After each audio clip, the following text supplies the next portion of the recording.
Non, à l'éducation, dans le cadre du développement socio-économique, les résidents du district de Bouléla se réjouissent du fait que l'université Global Health Equity située dans ce district ait, depuis sa création, joué un rôle important dans l'amélioration de leur bien-être.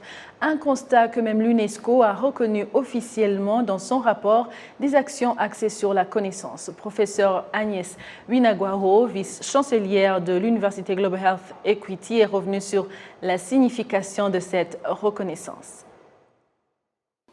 Elle signifie d'abord que, d'une façon générale, le monde de l'éducation, les experts de l'éducation ont compris ce pourquoi nous travaillons tous les jours, pourquoi nous avons voulu changer la façon dont l'éducation est donnée.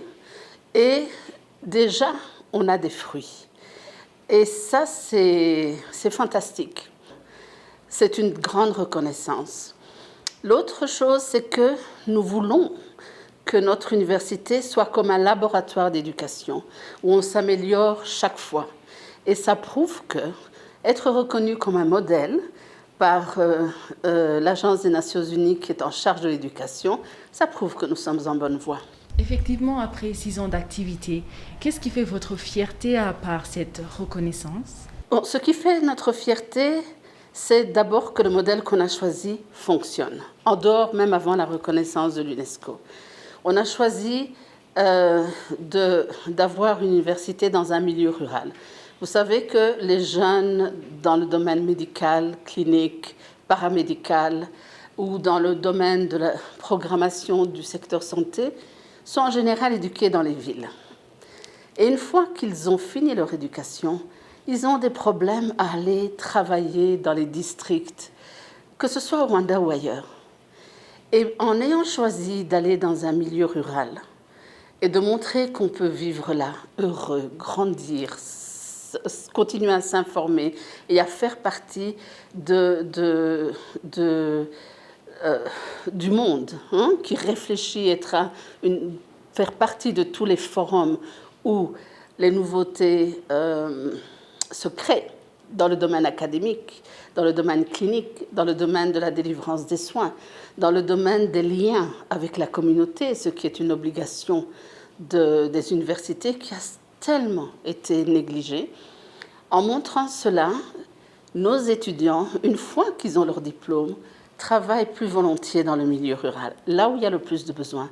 Dans le monde entier, il y a des besoins, mais dans les milieux ruraux, il y a plus de besoins. Donc ça fait notre fierté. Deuxième, c'est que nos gradués, ceux qui ont leur diplôme dans le domaine de master, font déjà la différence là où ils travaillent. En quoi la vision du développement du Rwanda inspire-t-elle vos réalisations? Nous avons la chance d'être un pays qui a fait des bonds en avant grâce aux innovations. Et c'est vraiment un partenariat qui nous a beaucoup inspirés. Et nous aussi, nous avons beaucoup d'innovations. Nous sommes vraiment inspirés par le pays. Par exemple, nous avons un département qui s'occupe de l'art et de la santé, qui étudie comment utiliser l'art pour une meilleure santé. Et on sait que dans nos traditions, l'art et le guérisseur allaient de pair. La danse, le chant, etc. Et il y a beaucoup de choses à apprendre de nos traditions qui sont un retour sur notre histoire en même temps que des innovations. Voilà, on peut comprendre que la vision du développement du pays va de pair avec vos réalisations. Alors, pourriez-vous nous expliquer comment vous contribuez au bien-être de la population directement? Parce que depuis longtemps, l'enseignement supérieur n'avait pas contribué directement pour le bien-être de la population. Que faites-vous? Bon, parmi les axes stratégiques que nous avons, bien sûr, nous avons l'axe académique, parce que nous sommes une université, la recherche, etc. Mais nous en avons un qui est axé sur la communauté. Donc, quiconque est engagé par UGG doit faire quelque chose pour la communauté. Et c'est différent. Par exemple, mon rôle est de mobiliser des opportunités pour elle.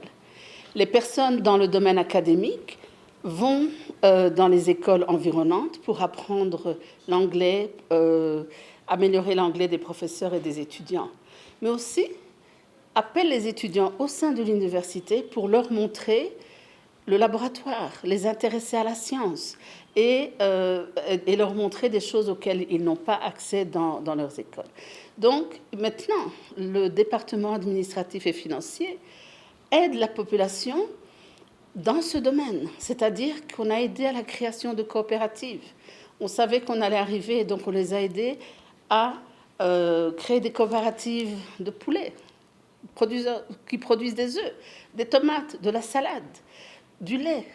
Les villages environnants nous donnent 40 litres de lait par jour. Donc on a créé du business, mais au-delà de ça, on a aussi créé du business qui n'est pas agricole. Par exemple, on a aidé les jeunes à créer un atelier de menuiserie. Et ils fournissent les meubles à l'université. Et maintenant, au-delà, parce qu'ils ont acquis, on les a amenés dans des ateliers à Kigali pour apprendre le métier. Ils sont revenus, on les a aidés à fonder l'atelier de menuiserie. Et maintenant, ils ont de quoi vivre. Et on a créé comme ça plus de 150 emplois en dehors de l'université. En plus des plus de 1000 emplois pour ceux qui construisent, parce qu'on est toujours en train de s'agrandir. Donc, aussi la mobilisation pour la santé, pour appuyer le gouvernement aussi dans la lutte contre Covid, pour la prévention, etc. Donc, la santé, le bien-être et l'amélioration socio-économique sont dans notre mandat d'université. Vous venez de mentionner l'amélioration de la capacité des professeurs ou bien des enseignants. Alors parlons de Senso Model. Alors pourriez-vous nous en parler, surtout dans l'angle de renforcer la capacité de professionnels sanitaires? Bon, nous donnons un enseignement qui est parmi les meilleurs du monde, dans la mesure où nous avons des partenariats et nous créons des partenariats pour faire cela, avec des professeurs visiteurs, avec d'autres universités, des échanges de curricula, etc. Donc, l'enseignement que nous donnons, en tant qu'une institution qui est privée, coûte assez cher, mais nous la voulons de qualité. Donc, nous avons décidé de mobiliser l'argent pour pouvoir faire cet enseignement et de donner cet enseignement gratuitement aux étudiants en médecine, contre une seule chose. Tous les étudiants signent avec leur ministère de la Santé, les Rwandais avec notre ministère de la Santé, les Tanzaniens, les Kenyans avec le leur, qu'ils vont travailler 9 ans pour le secteur public là où leur pays en a besoin, pour tout leur salaire. Donc, ils ne vont rien rembourser. Ils vont être médecins, mais là où leur ministère de la Santé en a besoin. Donc, nous transformons directement l'éducation que nous donnons en service donné aux populations africaines. Et service de qualité. Avec ça, la population sera mieux soignée, plus productive, etc. Mais nous leur donnons aussi une formation, par exemple, ils seront médecins, infirmiers, plus une maîtrise en sciences de la mise en œuvre des services de santé. Donc, ils sont capables de créer un système santé, aider leur ministère à créer un système santé. Ils sont capables d'améliorer leur système santé, de le gérer là où ils auront. Donc, ils seront un appui non seulement dans les qualités des soins cliniques, mais aussi dans la fabrication, la gestion du système santé au profit des populations. Et ça, c'est quelque chose qui, en fond, c'est dans le leadership et la gestion. Nous enseignons ça autant que les services cliniques.